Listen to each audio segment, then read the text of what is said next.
Okay, our next speaker, to switch gears a little bit, is Dr. Ivan Alvarado. Ivan is a member of the independent investigation group. We've had many other members on this particular platform, and has expertise in electrical engineering with a PhD from UCLA. Today he applies his expertise in nanoscale fabrication of electronics in debunking supposed scientific claims about a metal UFO artifact from a while ago. His talk is titled Scientific Deception, the Billy Meier's Metal Samples. Please welcome Dr. Ivan Alvarado.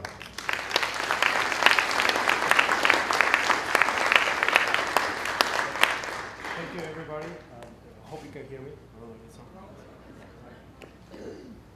on. Is it on now? I can hear myself in the background. Okay, so title of my talk is the Scientific Deception, the Billy Meier Metal Samples. Now, quick history of the cases, some of the highlights. The Billy Meier is a citizen of Switzerland, and for 40 years he's been claimed that he's been in contact with extraterrestrial beings, intelligent extraterrestrial beings, and continues and all that. Photographs, videos, sounds recordings, and metal samples were submitted by him as evidence of his contacts. And most of this evidence has already been reproduced repeatedly and many times, particularly the photographs and the video recordings. The one part that has not so far been properly explained or reproduced are the famous or infamous metal samples. And those metal samples were sent to a scientist in IBM labs at a time. His name was Marcel Vogel, and he went ahead and did some investigations on it, some analysis using fairly sophisticated equipment, and then he found some extraordinary properties that, in his own words, could not be explained, or something that he's never seen before, and so on and so forth. So at this moment now we have some sort of scientific endorsement of a very, very extraordinary claim of having really evidence of intelligence life or contact with intelligent beings from outer space. Now, why is this important? So, like I said, the samples are claimed to be actual physical evidence of contact with intelligent extraterrestrial beings, right? So, and a lot of, for somebody who believes in those things, if a scientist comes up and says that, yes, it is true, that's all they need. So it adds the credibility to the case quite significantly. Of course, the skeptics at the time, they mainly concentrated on questioning the credentials of the scientists and running around on that particular case instead of just going ahead and just, let's do a little search of the data that was produced that validates the claim, right? So that's one thing that it was, to my knowledge, has not been properly done in the last 30 years. I mean, this work was done in the early 80s by Mr. Vogel. And so far, I mean, all the information has been there, and nobody has really bothered to take a look at it. Now, thanks to YouTube, now it's pretty easy to find. So that's a good thing. And I think the most important thing of all is that a scientist uses his credentials, and not just his credentials, his access to fairly sophisticated and expensive equipment to go ahead and perpetrate a deception or deceive the general public with some extraordinary claims. All right, so here are some of the things he claims he found, the scientist, Mr. Vogel. And I'm not going to spend too much time talking about him. I mean, I don't know about his intentions at the time, and I'm not going to speculate on that one. All I'm going to do is to concentrate on his actual data, and that's all. So if he had some other intentions to do this, or if he made a mistake, that I don't know, and I don't think I'm interested in that either. So one of the things he says is that, well, I have a sample, and it contains an unusually large number of elements of the periodic table. So just think about this for a second, right? I have a sample, and I probably have a sample here myself, right? And I said, guys, I know that this has a lot of elements in the periodic table, more than I have ever seen in a solid state thing, right? So what could possibly make him think that, right? So that is the question that I asked myself, and we're going to go over the data that says that. Now, the other claim that he had set forth was an extremely rare element called thulium was found. And it was found in a way that it suggests that this whole thing was put together by unknown means. So I have something in my hand, and I say, I don't know how it was put together. I have no idea. It was given to me by somebody, and I'm looking at it, and I'm using all this equipment, and I don't know how this is put together. It's strange to me. Right. And he goes on with many other claims. I mean, he goes on and on and on with some other stuff that I probably don't have time to cover. And it continues on with the same thing, like, this is so extraordinary, this is so great. Now, this is a scientist with 30 patents, and it's true he had 30 patents, and working for a very well-renowned IBM laboratories with access to all equipment, going around and saying that he just cannot explain what he's looking at. Right, so now, all this, my sources are in our website that you can see over there in the IAG website.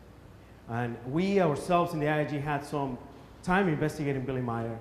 And just last year, we were challenged by some of the believers in saying that we have not covered these metal samples properly, right?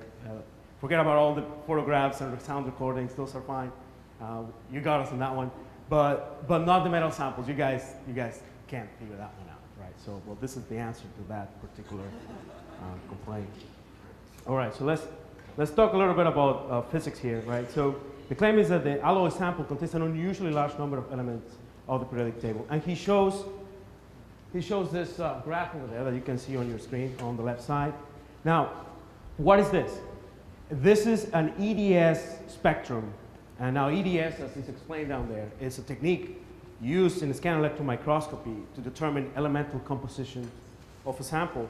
And the way it works is you have an electron beam, and then you shine it on your sample, or you send it on your sample, and then it produces X-rays.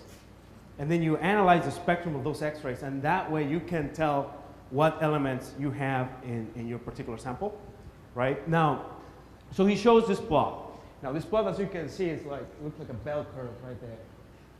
And it has a lot of points. And he says, look at all the wide range of elements that I have, right from over there. And that is my evidence that there is an unusually large number of elements of the periodic table. Now, just real quick, if you don't understand this very well, it doesn't matter, because we have reproduced or made some counter examples to this, so that you can tell that this can be produced by some other means, which is my next slide. So what I did is I said, well, I'm going to find a way of producing the same plot using a sample that contains only one element. If I can do that, then I just invalidated the claim that this can only be produced by a large number of elements in the periodic table. So now on your left side, you have the original spectrum, and then on the right, on your right side, you have a spectrum that I took myself out of a sample of ultra pure nickel. Right? So this sample only contains one element, and I produced just about the same spectrum that he did. Right? So if you don't understand exactly what I'm doing, you can understand the logical argument on this one. Right? Now, the explanation, for those who want to know a little bit about physics, is that this is a common radiation coming out of samples when you treat them like that, and it's called breaking radiation or Bremsstrahlung. Now, some people know about physics around here. They've probably heard about the term. And it's a continuum radiation produced just by the nuclei. When the electrons go around the nuclei, it produces that radiation. And for some of us who do a lot of EDS analysis, we know that that's actually an artifact that is annoying. We don't like it. It has to be suppressed because it really takes away the elemental composition of the sample from the spectrum. So in a way, this is a way of not noise, but it's an artifact, and it has no bearing on element analysis, right? So if you don't know exactly what I just said, you can just look at the graphs and just make your own decision, right? So one single element produces the evidence of many elements. So I guess that gets properly explained like that. But of course, they never say it like that. So what he does, he goes around and says, let me just go down here. He goes around and tells everybody, oh, look at this. Look at this. Look at all these little peaks. These are all elements. And look, there are so many of them. I can have the entire periodic table around here. Right? Well, I can say the same thing. Right? Look at all these peaks. All the elements in the periodic table. But only I know that it's actually coming from ultra pure nickel. So that's how you do it. Right. Now, the next claim that he made is that the extremely rare thulium was found, the element thulium. Right now, thulium, for those who know, is a rare earth element down in the periodic table. It's true, it's rather expensive to get, but it's not uncommon. It exists, and we've used it for many, many decades at this moment. But the best part of it is to say, look, this is not just thulium. It's got some bands missing. Now, on the slide, so you can see this is an actual EDS spectrum of the element thulium. And this is the one that he produced as evidence. Now, I'm going to say something real quick. This is actually a screenshot from YouTube, so this is as good as I could get it. But you can see that the computer is actually identifying thulium right over there. There is a TM. And this is how the system works. You produce your graph, and then the computer tells you what it is, right? So we have, for example, here silver, right, and thulium, and some other elements that are not relevant for this talk. And that doesn't mean the elements are actually there. That only means that this is what the computer thinks is there, right? So the computer indicates thulium, right? And there are some band missing. Now, as you can see, this is the actual EDS spectrum of thulium. And there should be some bands around here, which they're not present on this one. So Vogel goes ahead and thinks, well, there are no bands over here, so this thulium is weird. This thulium has been stripped off from the inner electron shells somehow. Now that's the explanation for this. It says, this is weird, right? I've never seen anything like this before. The electron shells, the inner electron shells have been stripped off completely. And this only suggests one thing. Cold fusion, ashless cold fusion technology. Unheard of in this planet. I mean, nobody has ever done this before. This is incredible. This is strange. I mean, this definitely suggests advanced technology. Well, for anybody who does EDS like I do all the time, you know that you cannot trust the computer too much.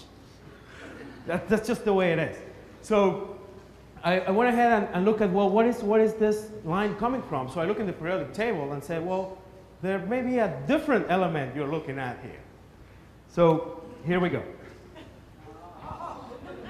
So I went ahead and did it myself. So I took a piece of aluminum and I just dropped a little bit of silver on it and put it in my system. And I got just about the same graph, right? So the element may not be exactly the very strange, hardly synthesized, advanced technology thulium, but aluminum. Aluminum, right? With silver, all right? It's got a little bit of silver on it, right? And so the scientific explanation, if you like to call it like that, is that they both have thulium and aluminum about strong band at a low energy level, which is 1.486 kilo electron volts, and thulium is 1.462, and the computer misses that all the time. So when somebody has experience with EDS, they say, wait a minute, it could be something else. And this happens all the time, by the way. And this is our job as a spectroscopist to figure it out what other possibilities we have. So now we have just about, I submit to you, two very equal or very, very lookalike plots. And I say on one side is a very strangely made thulium, and on the other side is aluminum. And everything is normal, right? So, but of course, nobody knows about this, because what I have to do if I want to perpetrate this deception, and I could probably do it right now, because I don't know how many people understand EDS analysis, and I can tell you, oh yes, this is thulium. I got another sample from Meier, and yes, I confirmed this. Now, the extent of what somebody else can reproduce this, that's questionable, because you probably need access to fairly expensive equipment. And not just that, you're going to be trained on it. And that is something that is not easy to have for the regular public. So you can see the extent of the deception in this case. Now, just real quick, I went ahead and turned my system a little bit, and voila, I got thulium myself. So you can see the computer now is telling me that I got thulium out of my aluminum sample, just by playing with my system settings and all that. So it's not easy. It's very easy for a computer to really mistake elements. And I also have thulium with missing bands. So I could have made the same claims myself out of something common. I'm going to skip a couple of them. Right, so what do you need to do to perpetrate a scientific deception? First, find a willing scientist or professional. That sounds hard, but it may not be that hard.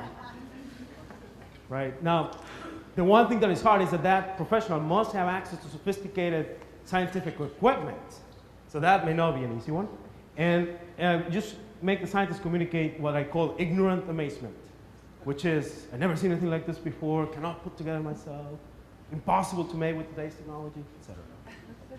And then I spend the rest of my time just flashing my scientific credentials to everybody, my patents and all that. And all I'm going to do is talk speculation and never discuss the specifics of the data. Right? So some conclusions. The metals have nothing extraordinary about it. And we don't need more samples from Mr. Meier. I think we already know what's going on here. Thank you.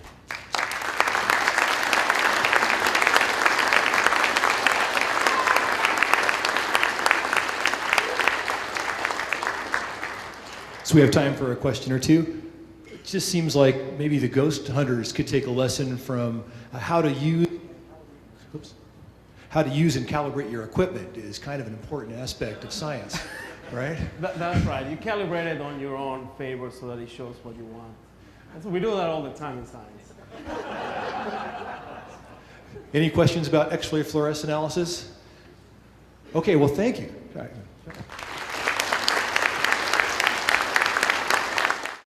Explain or reproduce are the famous or infamous metal samples. And those metal samples were sent to a scientist in IBM labs at a time. His name was Marcel Vogel. And he went ahead and did some investigations on it, some analysis using fairly sophisticated equipment. And then he found some extraordinary properties that in his own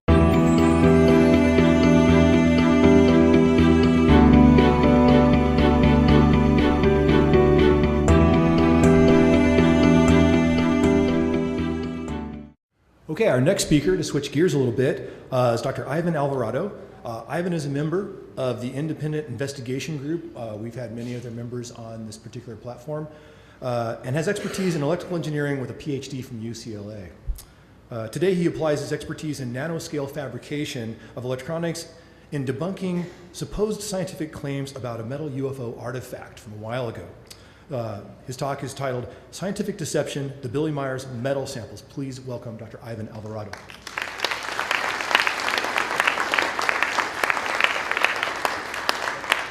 Thank you, everybody. I hope you can hear me. I don't know if it's on. Is it on now? I can hear myself in the back. Okay, so title of my talk is the Scientific Deception, the Billy Meier Metal Samples. Now, quick history of the cases, some of the highlights.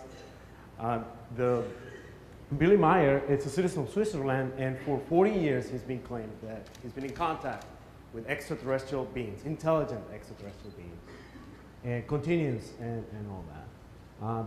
Photographs, videos, sounds recordings, and metal samples were submitted by him as evidence of his contact. And most of this evidence has already been reproduced repeatedly and many times, particularly the photographs and the video recordings. The one part that has not so far been properly